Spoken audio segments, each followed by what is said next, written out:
What's going on, everybody? My name is Aiden and welcome back to another video. Ladies and gentlemen, today we are going to be discussing the Chicago Bulls and Charlotte Hornets game reaction.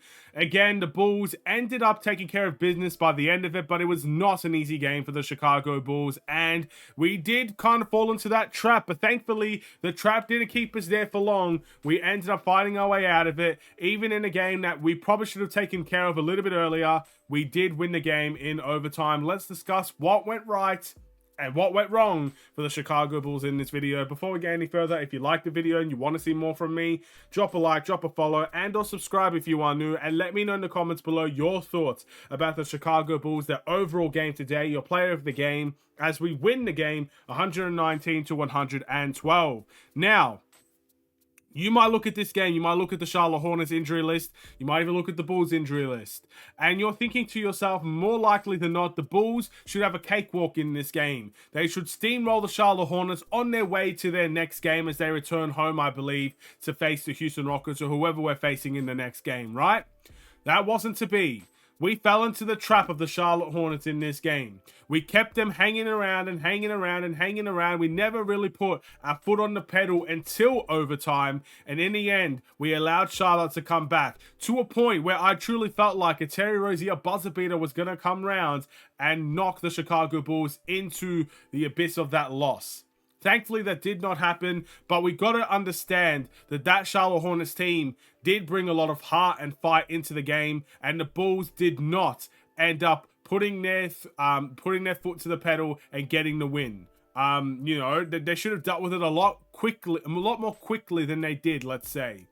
And they just couldn't get it done for some reason. I don't know what the excuse is. I don't know why we just allowed the Charlotte Hornets to keep on hanging around, but we did. And that is something we have to take a deeper look at, because that game management was poor.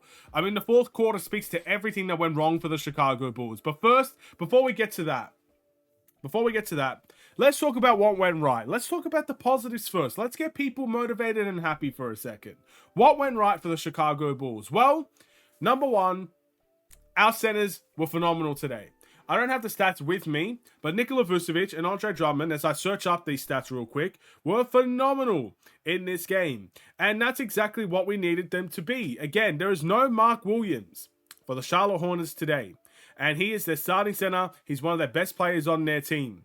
And that is something that we took advantage of, as we rightfully should. I mean, take a look at these stats. Drummond, 21 points and 15 rebounds on the night.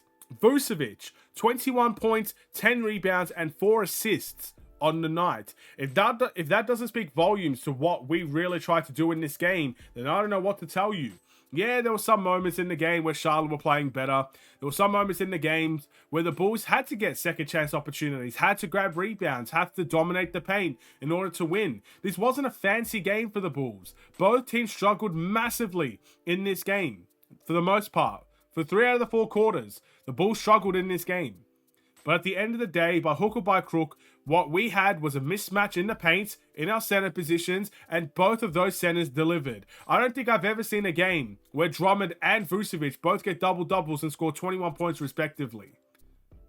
You can't ask for much more from that center position today, and that is the first thing that went right. Second thing that went right. When the ball was in Kobe White's hands, things happened today. He had 23 points, I believe, on the night. A couple of assists, I believe, on the night. Again, we can double check that as well. Kobe White ended up with a solid 5-assist night. But in the fourth quarter, Kobe White did everything right for the Chicago Bulls. For the first half of that fourth quarter, everything went right for the Chicago Bulls. You turn your head to overtime. Funnily enough, when the ball was in Kobe White's hands, guess what happened? He started to score. Other guys started to score. Things started to happen. When the ball was in Kobe White's hands today, good things happened. So that's the second thing we're going to take advantage of. That's the second thing we got to, really dissect. Now let's turn to what went wrong. Because again, there is always negatives in wins. What went wrong? The second half of that fourth quarter, we took the ball out of Kobe White's hands, entered it in DeMar DeRozan's hands, and what happened was constant stops for the Charlotte Hornets. They got back into the game with 3-point shots and free throws, and they simply just brought the game to life, and they could have stolen it away from us. DeRozan had a shot blocked. DeRozan had a shot blocked DeRozan had a turnover. DeRozan had a couple of missed shots. And we just went to hero ball. We went to the thing that hurt us the most. And this is something I gave credit to Billy Donovan at the start of the fourth quarter. And then I had to critique Billy Donovan at the end of the fourth quarter. He knows more than anybody. He has said it more than anybody. The isolation and hero ball is not a primary offense for the Chicago Bulls. It's something that we should not see. And he said himself that this Bulls team plays better when we are passing the ball. Passing and moving. It's not just Bulls fans that have said this. It's not me pulling random stats out of nowhere and bringing it to you. Billy Donovan has said these things in the past. I'm not telling you no lies. But what we did is exactly that goes against everything the Chicago Bulls have been doing up to this point, where we're just relying on DeMar DeRozan to bail us out in the fourth quarter when the Bulls are struggling, instead of going with what worked. Now it's Kobe White handling the ball in pick-and-roll situations and finding the open man. And we didn't do that in the end of the fourth quarter, and it almost came back to bite us. Now look, I'm not going to tell you that DeMar DeRozan hasn't earned the opportunity to take over fourth quarters. But today was not the day to do that.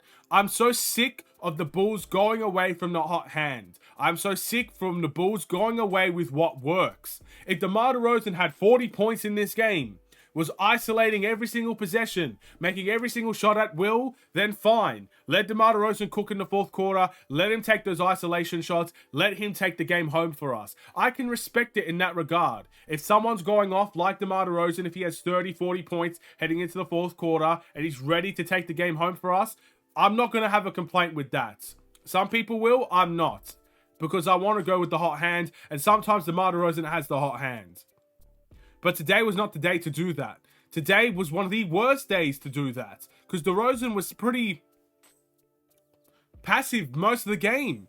And all of a sudden, in the last 2 minutes, he wants to come alive and take every shot. That's not how it should work. That's not how any team should work. It's good to have DeMar DeRozan in these types of instances when we need him.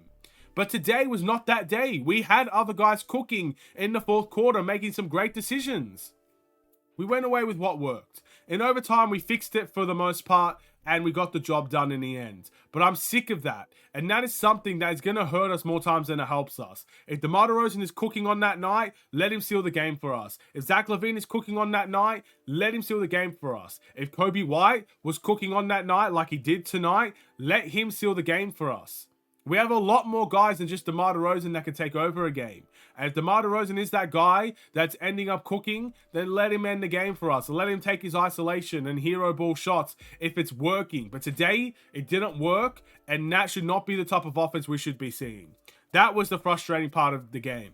Number two, too many free throws. The fourth quarter, the first 2 minutes, we allowed Terry Rozier to shoot 6 free throws. He had well over double digit in terms of free throw attempts, and they absolutely destroyed us from the free throw line. That made this game a lot closer than it needed to be. The Bulls need to find a way to stop committing cheap and obvious fouls that send Charlotte to the free throw line. That's another area where we got cooked. But nonetheless, I said this in the stream, and I'm going to say it now. You can critique every negative. You can find every positive. This game was boring. And you are not going to find many games or many times people will remember a game like this. Give it 2 months' time when the season, is on the verge of ending. And no one's going to remember this game. But you know what they are going to remember? They're going to remember the record. They're going to remember what the Bulls' final record was. And this game and this victory plays a part in that. So we got the job done at the end of the day. No matter how bad we played, we won this game. Let's move over into the next one, where hopefully the Bulls can pick up a better performance and just play a better brand of basketball than we did today. Now, my must improve. That's a tough choice. I feel like, look, I think my answer would be a guy like Zach, or maybe, because again, it's just, he was a bit quiet in this game, but he's just returned. So I feel like it's very, very naive to give it to him on his return, or his second game back. So I'm going to leave Zach LaVine for a little bit. I'll just say no one for now. My player of the game is Kobe White. I really feel like Kobe White did some big things in the fourth quarter to seal the victory for us. But shout out to Drummond and shout out to Vucevic. Either of those two rightfully deserve it as well. And if you give it to any one of those three players, I have no issues whatsoever, but I think Kobe White just made the final difference in the fourth quarter when we needed it. That's going to be me. Thanks for watching. Drop a like and a follow, and or subscribe if you are new. See you in the next one. Stay safe, stay healthy, stay tuned for more. Take care, and peace.